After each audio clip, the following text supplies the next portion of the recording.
Okay, we're going to call the meeting to order.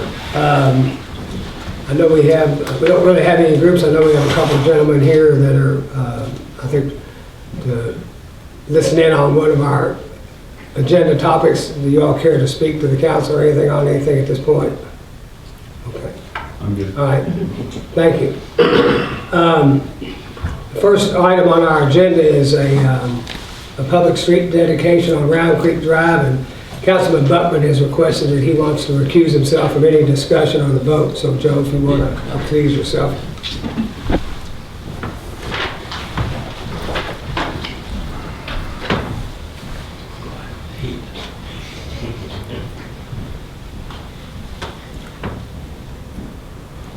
Okay, and I'll call on Jessica Filiatro, our city engineer, to kind of just give us a little background on this request. And you've got a letter here from Robin Mills, the engineer on this project.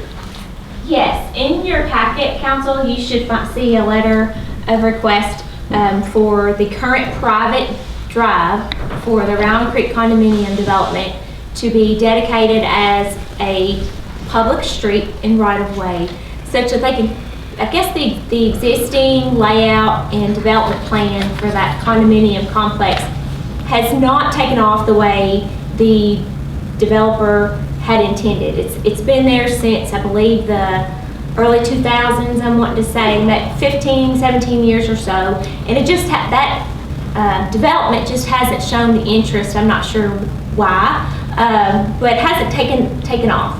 So in order to help fill, we have kind of a housing shortage, and to be able to have that property really take off and be single family and kind of keep in the spirit of what that development currently already is, because there's two structures already there.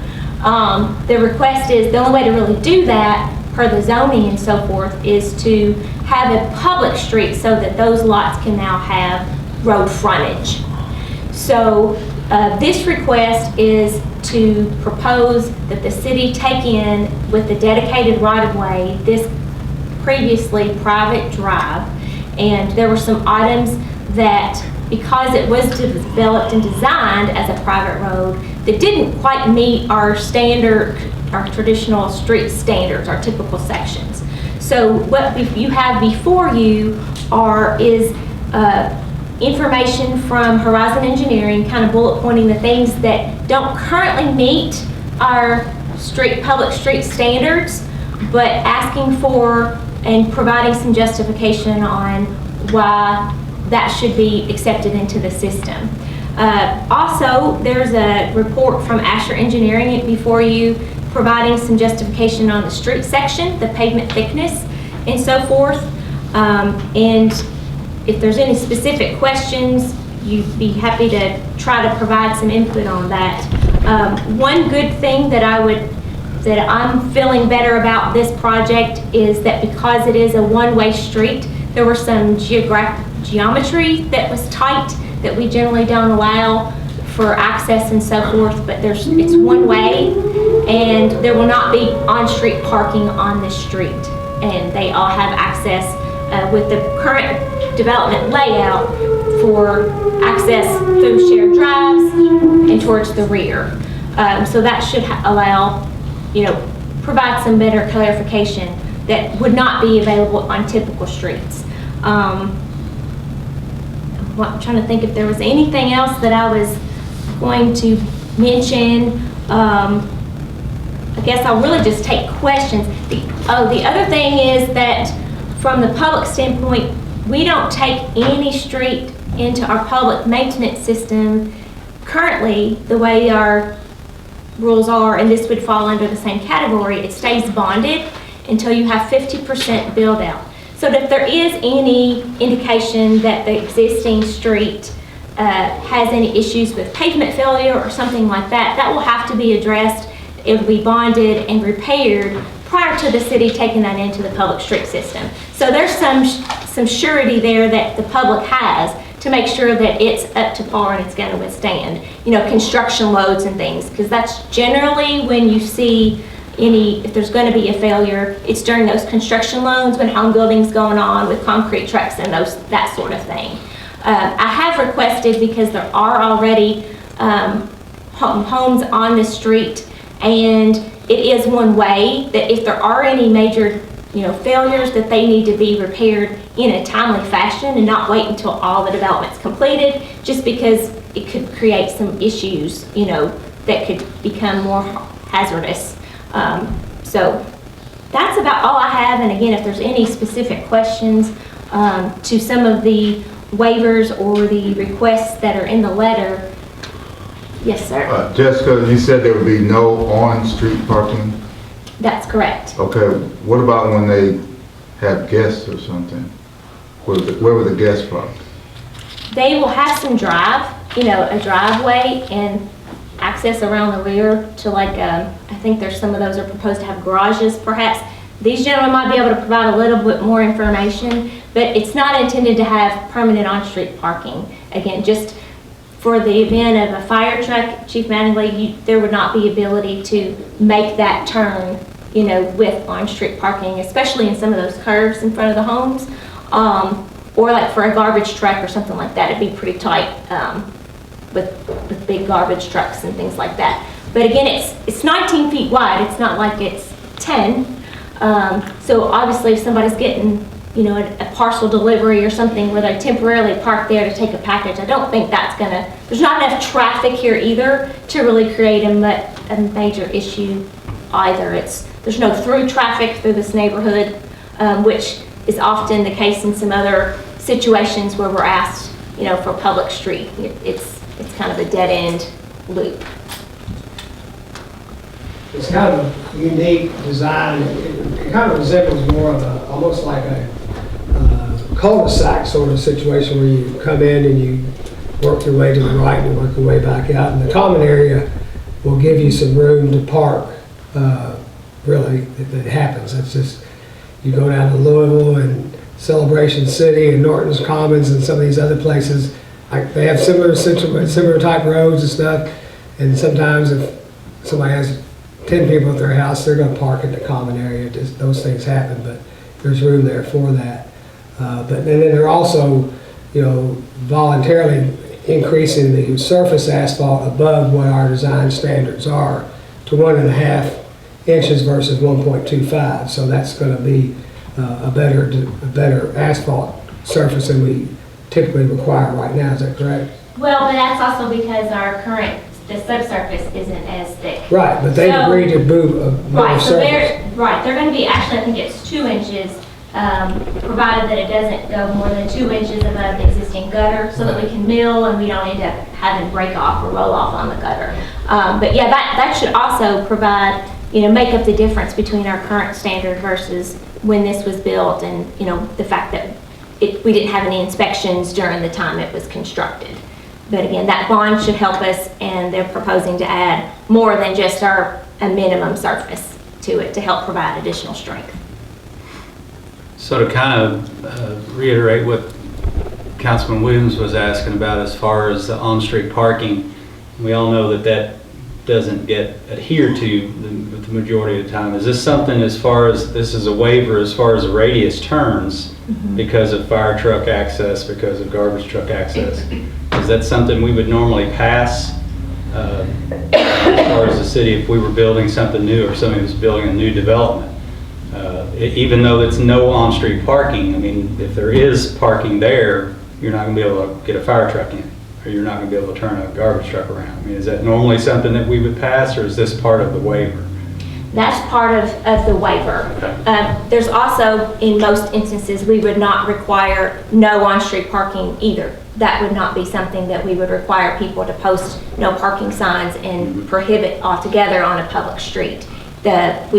Again, oftentimes there's subdivision covenants that allow that or that prohibit that, but those are not enforceable by the city of Bardstown or the police department.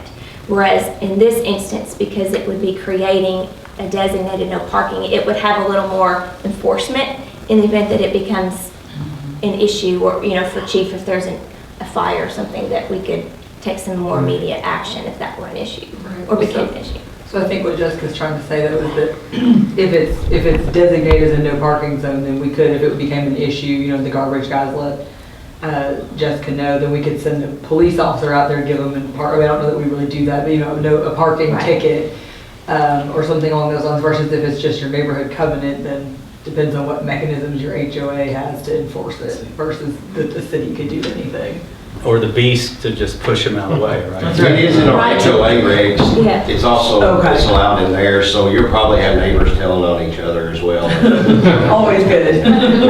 Chief, it's 20 inches, excuse me, 20 feet wide, so even if there was a car parked in front of somebody's house, I don't think that would keep your truck from accessing Correct. an incident if you had to. Correct. Right. Because we've got other streets that were built many, many years ago in town that are two-way, and some of them aren't even 19 feet now.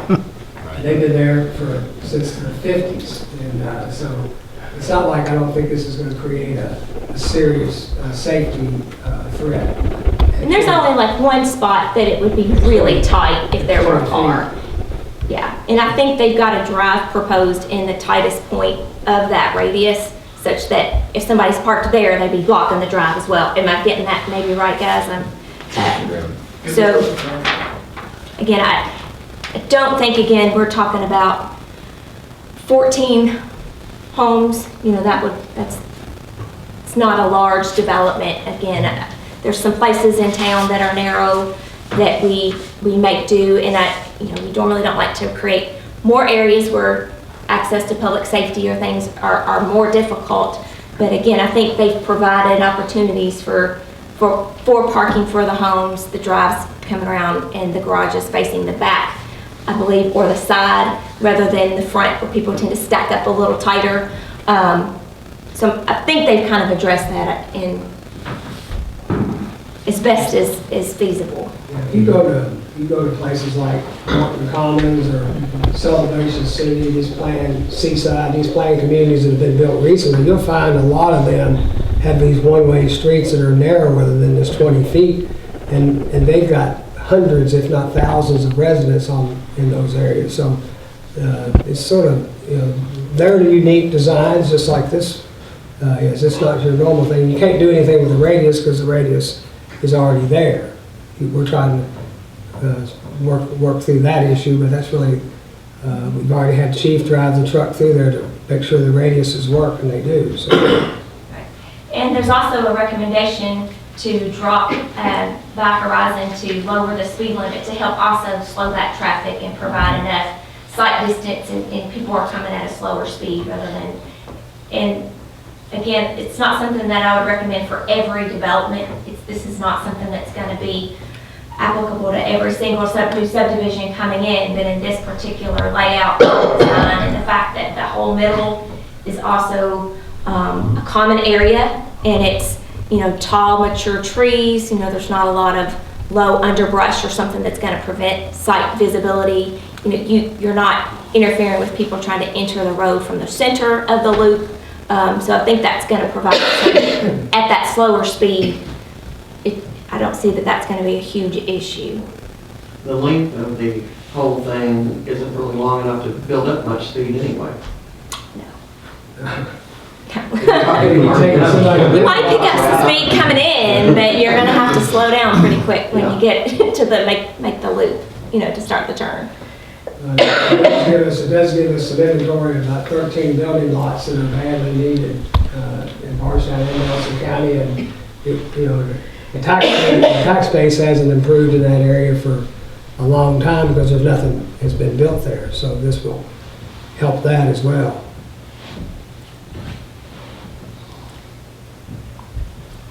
Do you have any other questions for Jessica or the engineer or the gentleman involved in this development? All right.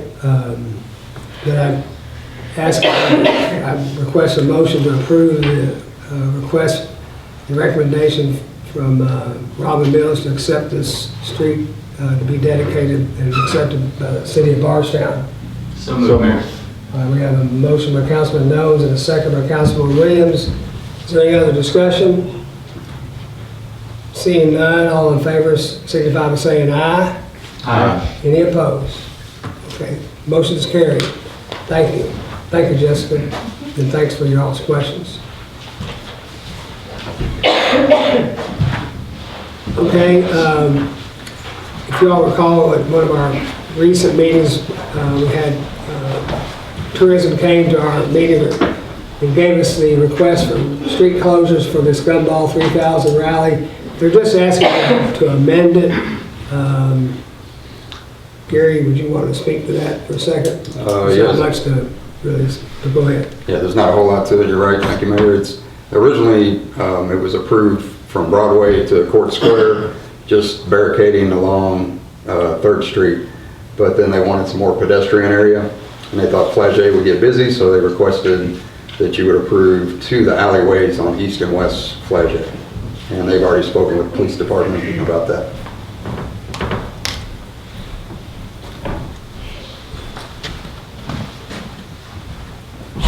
Does everybody kind of see the map? It's pretty, this is again Memorial Day, so it's not like those two streets are going to create much of a problem, because you still be able to go to the alleys and get It looks in. like that they may want to, I mean, if they're wanting access to the city parking lot, I would understand a lot of the activity is going to take place in that city parking lot. It looks like they've got it blocked off at the alley. I mean, is that including access into the parking lot, I Yeah. guess? And those alleys too. Now that alley across there, I think is blocked.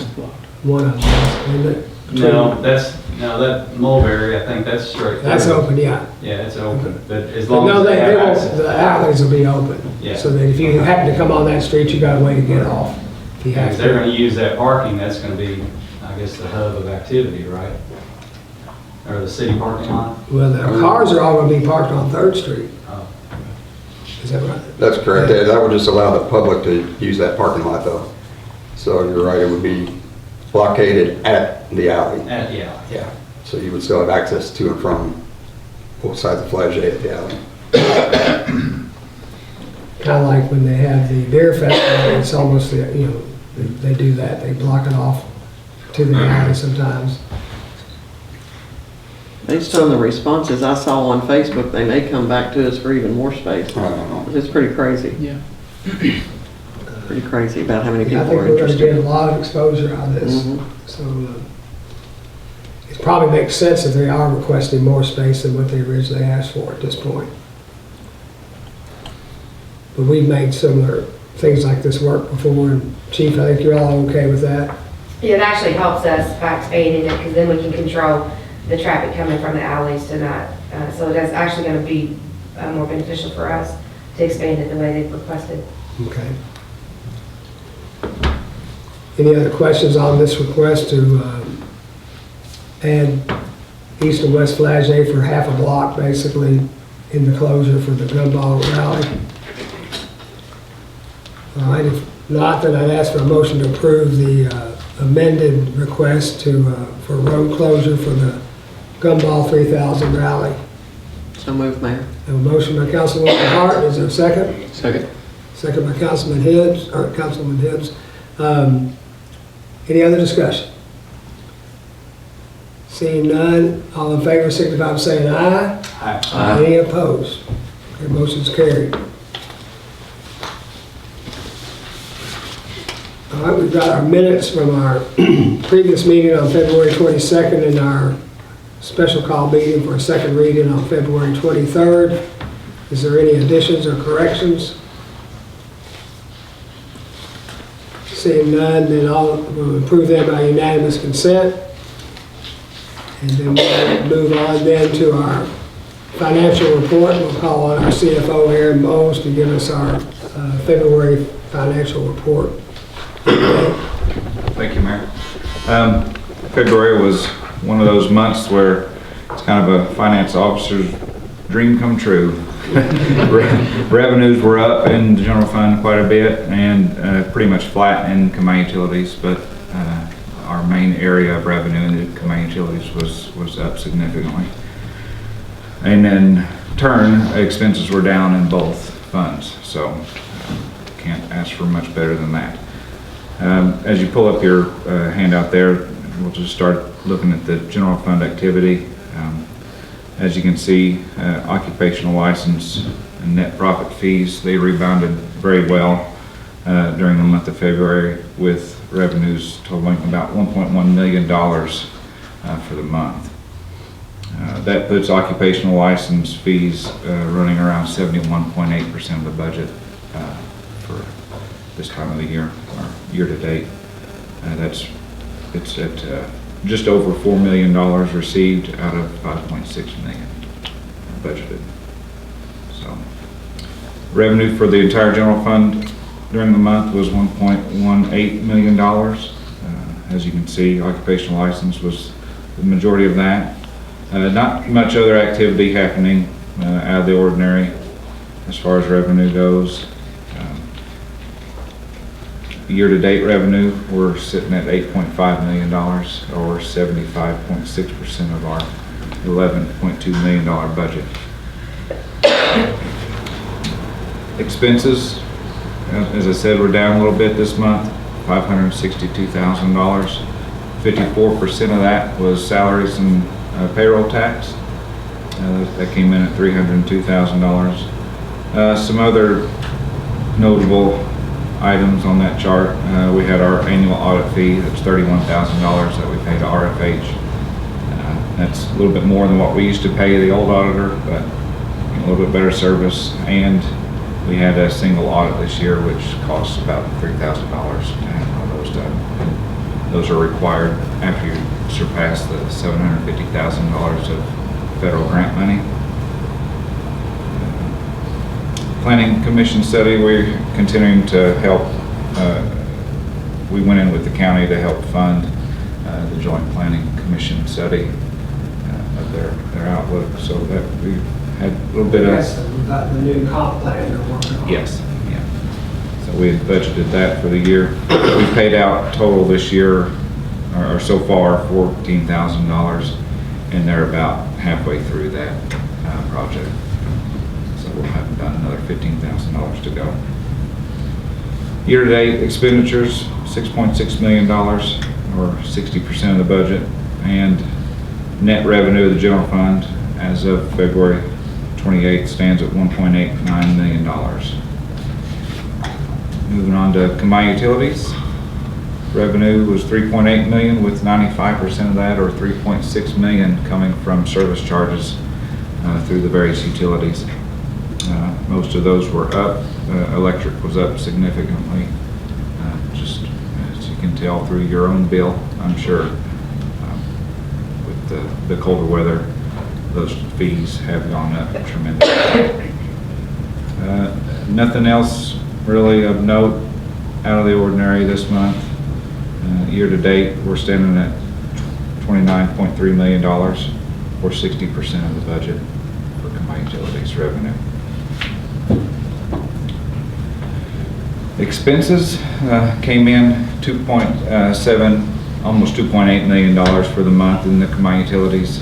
Year to date, we're just over $27 million, running around 54% of the budget. The electric department, as shown there, running about 60% of their budget so far, $1.4 million, with 90% of their expenditure going towards the purchase of electricity from KU. And nothing much out of the ordinary happening throughout electric's budget. Water and sewer, you can see they're running around 44% of their budget. Again, that's artificially low just due to the fact that a majority of their budget is budgeted expenditures are for capital projects, which haven't been panning out as quickly as we thought they would. Some items of note there: sewer construction continues. Woodlawn Interceptor, a new sewer line running out through Woodlawn, Town Creek plant. We had some expenses there where we're doing some improvements there, about $15,000. And then cable, they were $602,000 for the month. They're running around 61% of their budget. Year-to-date net revenue of the combined utilities is running around $2.2 million. That's all I have. Pretty quiet month. You have questions for Aaron on any of his report?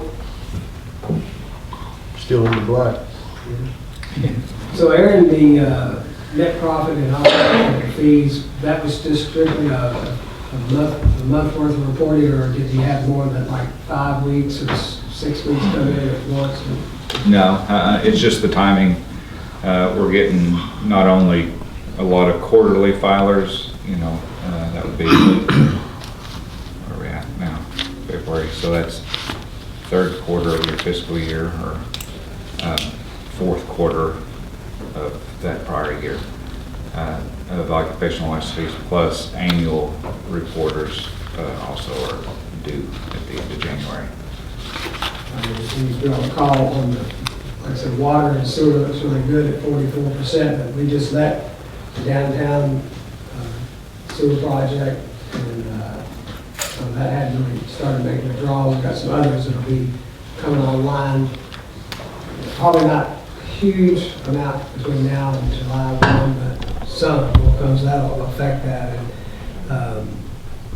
And another thing that Darren and I talked about today that's probably going to impact this budget, it looks real good right now, but our fuel costs. We're a very large user of fuel. Our fuel costs are going to, are going up just like everybody else's, but when you have a $25,000 to $30,000 a month fuel bill, you can imagine what that's going to happen. What's going to happen to that right now and for the near future until these things that are impacting fuel prices gets resolved. So have that, and there is some light at the end of the tunnel. We hope in the new budget coming from Frankfurt. There's $350 million in the House budget. It's in the Senate now for discussion for infrastructure project. It'll be like I guess really a third round of infrastructure monies that'll be available to cities and counties. And I've been in contact with both Senator Higdon and Representative McCoy. It'll go to conference committee after the Senate finishes theirs, but I think the 350 will stay intact.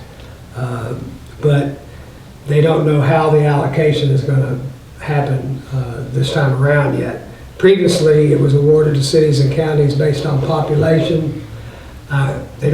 Neither one of them know how that's going to shake out this time around. So we're hopeful that we're going to get our share of that $350 million for these.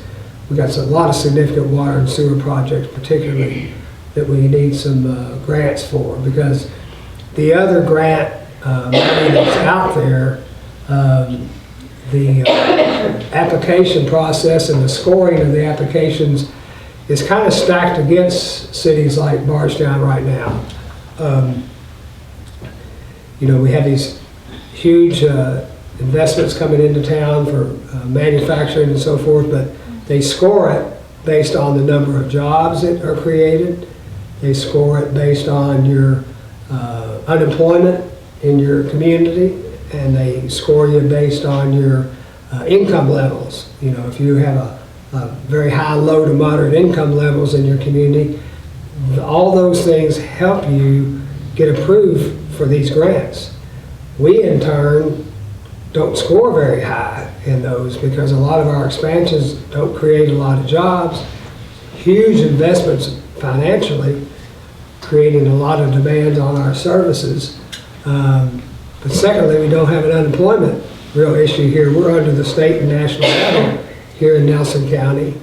And then our income levels here in Nelson County and Bardstown exceed a lot of the other cities and counties that we compete for these grant monies. And so we lost out on a $4 million grant recently for our waste treatment plant on Gilkey Run, the Town Creek plant, because of the way the applications are scored. So that's why this $350 million that's in this budget is so important, because that will get allocated to cities and counties to use for infrastructure, not necessarily scored like these grants are, so, which we benefited from the previous ones.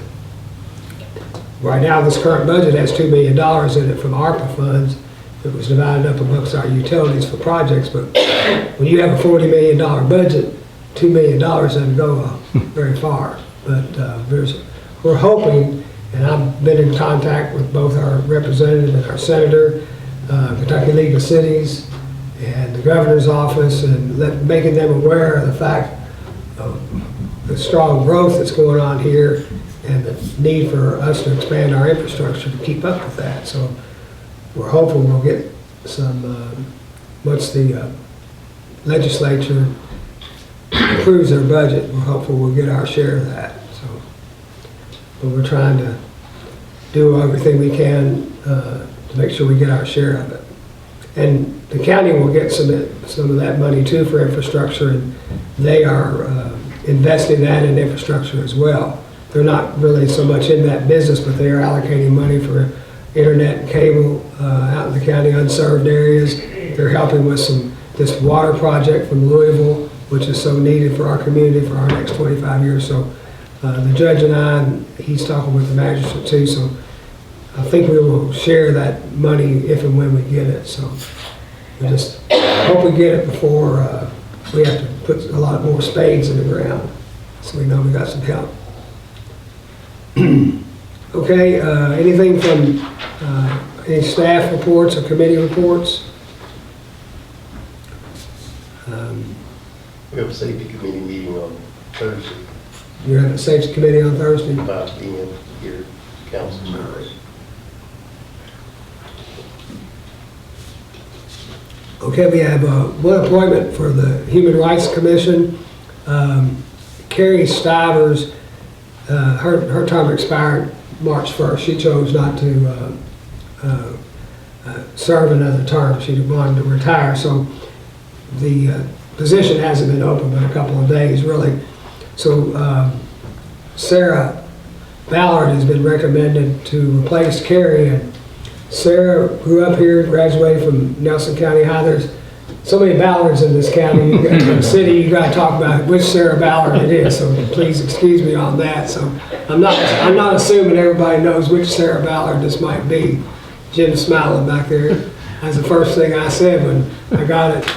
I said, well, which one is this? So I'm going to tell you a little bit about which one this is. Anyway, she grew up here, went to Nelson County, holds a degree from Georgetown College and the University of Kentucky. She has a PhD in history and wrote her dissertation on race, housing, and making of the 20th century.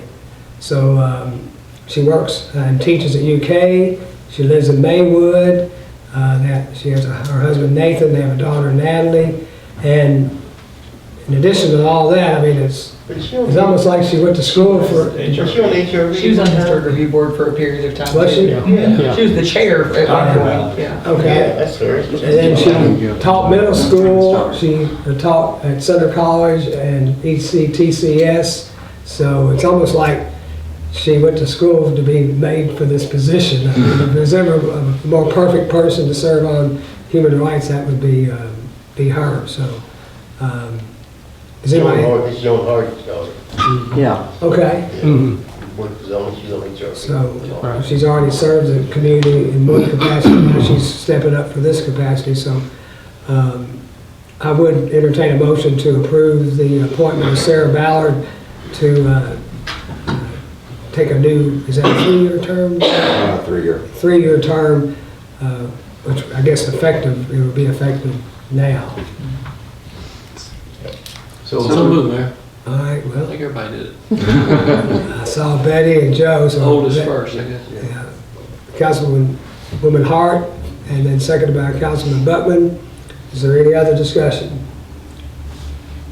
Seeing none, all in favor say aye. Aye. Any opposed? Motion's carried. All right, we have a mobile food vendor,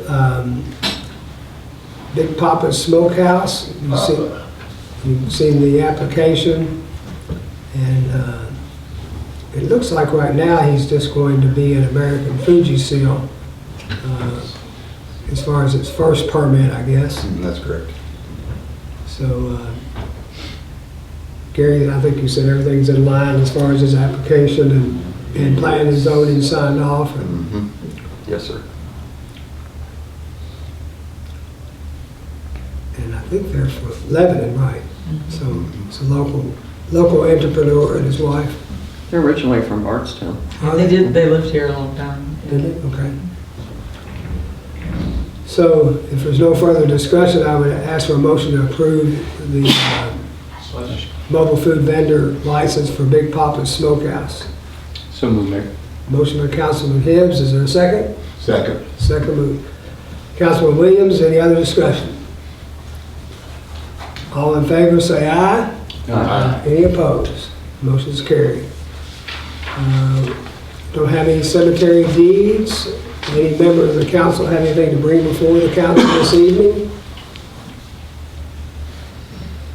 All right. Everything I was going to talk about was just the reference to the finance report and trying to get this money out of Frankfurt. So we're going to keep working on that. So if there's nothing else, I'll entertain a motion for adjournment. Motion by Councilman Butler, second by Councilman Shekels. All in favor say aye. Aye. Any opposed? Motion carried.